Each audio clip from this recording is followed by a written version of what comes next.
(19:45). Créanme que es el horario en el que nos proponemos siempre arrancar. Si el programa viene bien y viene prolijo, las columnas que cierran cada martes. Luciano Cordon, ¿cómo está? Buenas noches. Cada vez mejor. Cada vez mejor. Como la política de este gobierno, así cada vez mejor. Achiquemos este paso de comedia en el que vos me decís que estás muy bien, yo te digo que estoy mejor, que lo hacemos cada vez. Yo creo que incluso las personas que están del otro lado dicen, bueno, basta. Basta. Es que gente así que tiene esa cosa de ostentar. No, le gustan los rituales. Claro, no, y de ostentar, que es ostentoso, es como no se puede, estamos complicados. Pero bueno, hoy un poquito vamos a hablar de esa ironía, de alguna manera, llevado a eso, porque bueno...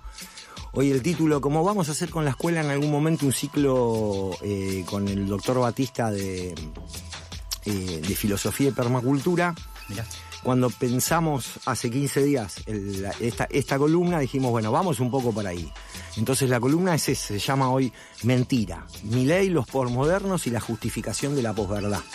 Que es algo que desde la escuela y desde alguna mirada de permacultura venimos intentando trabajar, por ahí no con estos nombres, ¿no? Pero bueno, voy a tratar de meterle rosca, así nos queda un poco, aunque sea unos minutitos para pimponear. Y vamos a arrancar por la posverdad, ¿no? ¿Qué es la posverdad? Que es como una cosa que escuchamos constantemente en los últimos años. La Real Academia Española la define como la distorsión deliberada de una realidad que manipula creencias y emociones con el fin de influir en la opinión pública y en actitudes sociales. Leí lo de la RAE porque tan sintéticamente es difícil explicarlo, ¿no? Y un giro posmoderno, en definitiva, esa palabra posverdad y esa definición, para encontrar de alguna manera una gran lavada manera de decir mentira. ¿Sí? ¿Qué es la posverdad? La posverdad es una mentira, ¿sí? Puede ser una mentira grande, chica, una mentira social, de alguna manera en su concepto, pero en definitiva una mentira compleja, planificada, sistémica, pero una mentira, y es como re importante charlar de esto, porque si no al final el nombre posverdad, y es algo que hablamos constantemente y damos por sobreentendido, no solo lo diluye lo que entiende, sino que está en el borde de la justificación, ¿no? Jugamos un poquito a eso, y en definitiva es mentir, constantemente, completamente, ¿no? Miente que algo quedará. Cuanto más grande sea una mentira, más gente la creerá. Decía el ministro de Ilustración y Propaganda nazi, en definitiva, ¿no? Y es como, bueno, esto se aceptó, se normalizó, es como parte del juego, ¿no? Nuestro presidente, el fantoche yanqui, el fantoche nuevo que está ahí, que es importante que no gane, que es Abelardo de la Espriella, en Colombia, y otros tantos que siguen esa escuela, van por este caminito, y es complejo, y hay que dejar en definitiva de estar como, bueno, tomando por cierto algo que confunde, algo que tiene mucho daño en definitiva, ¿no? Y bueno, y esta escuela que sigue un poco esas enseñanzas, no la sigue solo en términos de comunicación, ¿no? Que eso es como otra cuestión que le agrega complejidad a esto, ¿no? Y en definitiva la posverdad viene en el contexto del posmodernismo, ¿no? En que desde la mirada permacultural que tiene la escuela, ¿no? El posmodernismo y uno de sus hijos, que es el auto, ¿no? El ponerle la palabra auto adelante de todo, que es parte del gérmino del individualismo, el autocuidado, cuando, bueno, vamos a cerrar un poco con eso también, pero como el cuidado es hacia el otro, claro, también hay un autocuidado, ¿no? O incluso, en buenos términos lo digo, los procesos autogestivos, o de autogestión, no, son de gestión cooperativa, de gestión comunitaria. La zaraza, no existe el concepto auto en la naturaleza. Claro, no se cierra, no es posible cerrarlo sobre sí mismo. Está por su naturaleza vinculado a un entramado. Es interdependiente, claro, de algún modo. Sí. Sea inamovible, inanimado, esté vivo, esté muerto, no importa. Hay una interdependencia general, incluso con los flujos de energía con los cuales funciona nuestro planeta, ¿no? Pero bueno, nos volvemos, pero tiene que ver con esta reflexión filosófica, en definitiva, sobre el posmodernismo. Y el posmodernismo fue una maravillosa reacción, más allá de esta crítica, a la modernidad y al contexto, en definitiva, de ese momento, final de la Segunda Guerra. ¿Sí? Esto es importantísimo, porque pasó un montón de tiempo para que esto siga tan impregnado en nuestras, no solo como herramientas de análisis, sino también en la mirada y en cuestiones muy intrínsecas del pensar, vamos a decirle así, argentino citadino, ¿no? Por decirle de alguna manera. Y ese posmodernismo que fue una maravillosa reacción, ojo, porque de alguna manera el capitalismo y las democracias pedorras asociadas al capitalismo, bueno, se agarraron de esa cuestión. No es solo el posmodernismo de Foucault que uno ve en la facultad, de alguna manera, el posmodernismo. No hay que pensar esto con determinados sesgos dentro del posmodernismo, sino el paquete completo, el combo que viene con papas y gaseosas, ¿no? El otro día, en el seminario de hibridación, Miguel decía, además, por eso es importante también el pensar el posmodernismo como una reacción. Benazayac decía, la racionalidad moderna ya no opera en el sujeto. Que a mí me encantó. Esto como que bueno, no es como el mundo es racional. No, la verdad que no. Sí, ya el pensamiento cartesiano no opera. No opera. Así lo decía, ¿no? Entonces, ¿por qué seguimos barnizando todo con estas ideas y análisis generales reactivos a una realidad que ya no opera, ¿no? Y que es como complejo. Bueno, en las universidades argentinas aman mucho a los autores posmodernos, ¿no? Y con una mirada muy eurocentrista, que es importante tenerlo en cuenta. Hay que tomar cosas de eso, pero pensar que es una mirada desde el centro de Europa, y que, bueno, como herramienta de análisis para las periferias, y bueno, nos va a quedar flaca. Sí. Es importante.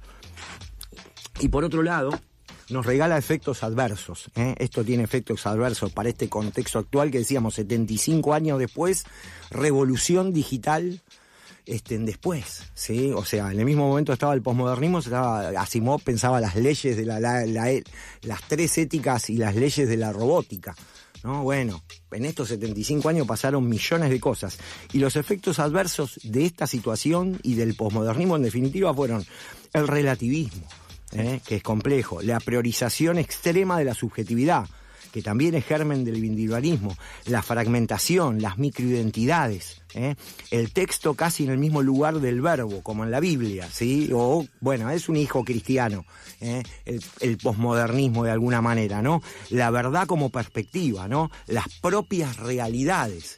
Yo, cuando punteaba esto, para no olvidarme, pensaba, por más que yo no soy peronista, pensaba es como más antiperonista que lo de la propia realidad. No se consigue, ¿no? El descrédito de la ciencia. Claro. Este caldo de cultivo y esos efectos adversos tienen que ver con el posmodernismo. Sí, toda una cultura de indeterminaciones en donde es difícil decir, che, esto es una mesa de madera, empecemos por acá y empecemos a generar acuerdos. Porque esa es la parte clave de empezar a reconstruir un entramado. Eso nos terminó fragmentando. Exactamente, y por eso nos cuesta construir, en definitiva, un marco que nos amplíe la juntada de diversidades, por decirlo de alguna manera, ¿no? Y después nos preguntamos por qué gana gente como Milei, por otro lado, ¿no? Hay un caldo de cultivo bárbaro, un marco de creencias y de cómo operamos que, bueno, facilita a gente que además juega con esto de la mentira, en definitiva, barra posverdad, ¿no? Claro. Y por otro lado caemos todos en la volteada, ¿no? Esto lo voy a ir tratar rápido, así lo podemos pimponear, que tiene que ver con los índices y las mentiras. Y acá caemos todos dentro de ese marco, O sea, y esto es, no importa cuando escuches esto, no es solo de hoy, vamos a ver alguna cosa de hoy, ¿no? Pero los números, los índices que nos venden, vamos a hacer un análisis de acá, pero esto pasa en todo el planeta, Sabemos que está mal y que es mentira, e igual los planteos que hacemos, los planteos políticos, no importa quién gobierne, no importa cuándo, los hacemos sobre esos números que sabemos que son mentiras. ¿De cuánto es la pobreza? El desempleo, ¿de cuánto es? La mentira de las mediciones interanuales, que te da la sensación de que creciste, ¿sí?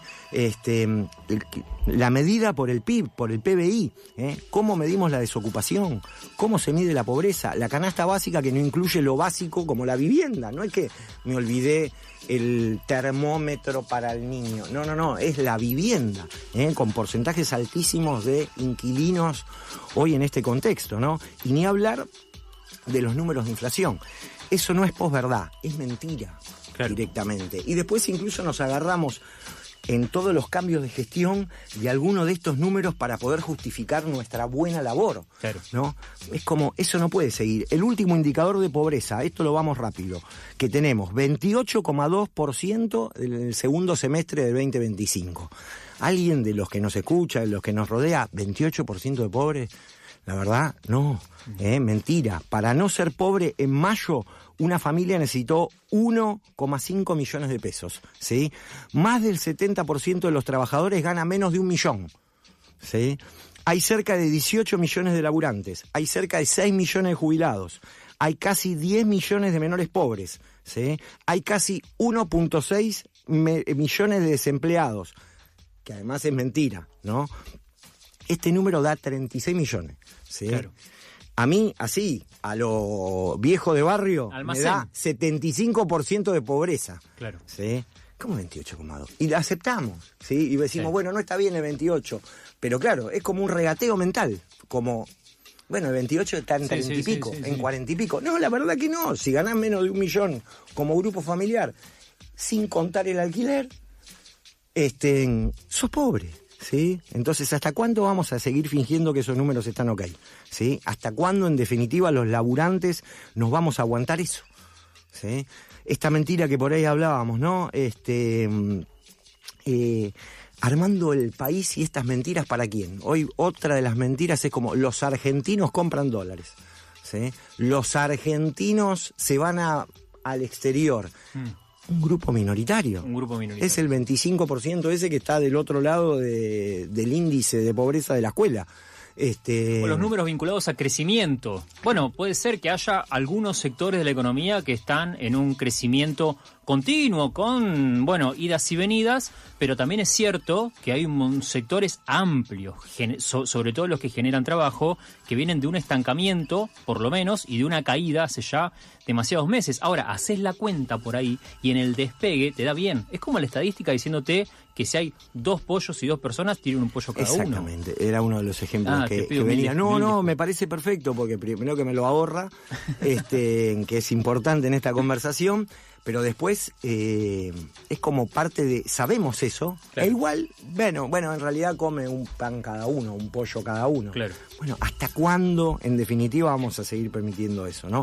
¿Hasta cuándo nos vamos a permitir que nuestra sociedad, nuestra cultura vaya en dirección contraria al cuidado, ¿no?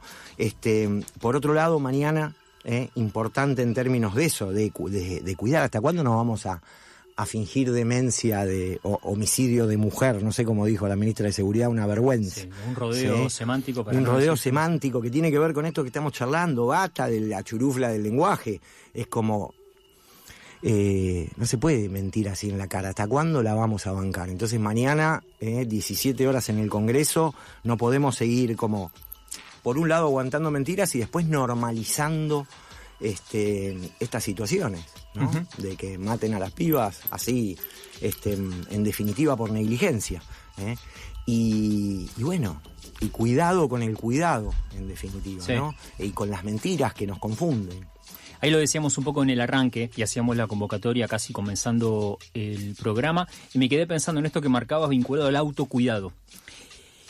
Y ahí cómo repensar esos cuidados comunes, ¿no? Porque efectivamente lo que va a ocurrir mañana va a ser en el espacio más común que hay, ¿no? No solo es el espacio público, sino que es un espacio que nos congrega permanentemente para reclamos de todo tipo, que es ahí la explanada frente al Congreso de la Nación. Y ahí a lo sumo será un autocuidado colectivo, pero es confuso plantearlo de esa manera. Es un cuidado común.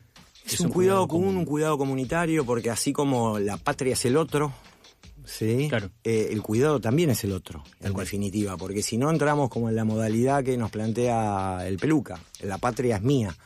Pasamos de la patria es el otro y de pensar en el prójimo, más allá de mi ateísmo declarado, la importancia del prójimo, bueno, es el otro, es el cuidado hacia el otro, lo cooperativo, el cuidado común o el cuidado comunitario. Luciano Cordo, muchas gracias. Gracias.